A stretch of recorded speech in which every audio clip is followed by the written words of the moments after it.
hero or villain? A 20-year veteran of the Michigan State Police may soon be out of a job following an I-team investigation. Video from back in April shows Trooper Tim Wagner pulling an 18-year-old girl out of her car at gunpoint after a brief high-speed pursuit. The St. Joseph County prosecutor said he could find no criminal behavior here, but urged MSP to end Wagner's career because of this incident. Tonight, News Channel 3's Jared Worksma has uncovered shocking video of another incident involving Trooper Wagner less than a week later. He is live in the newsroom now with details. So, Jared, this incident is very different than the last one. Kate, it sure is, and it took place before Wagner's suspension, but sources tell us he had already been given orders to have no contact with the public. Wagner was only to drive to and from his post.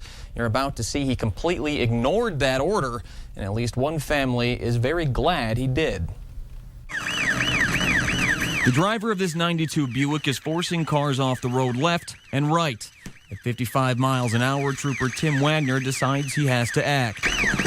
Trooper Wagner makes contact for the first time, likely preventing a head-on collision. Oh, look at that. That's a bad one right there. Oh, my God. Samuel Gibson was the man behind the wheel that day, with his wife Marjorie in the passenger seat. Do you have any recollection of any of that video you just watched? No. 85-year-old Gibson says he was diagnosed with diabetes around 8 years ago, and this harrowing experience was the result of dangerously low glucose levels. Ever had an episode like this? No. After nearly 2 minutes of close calls and bumping, Trooper Wagner finally gets Gibson off the road. Gibson floors it one last time before Wagner forces his car into some street signs, finally ending the nightmare. Your wife was pretty hysterical.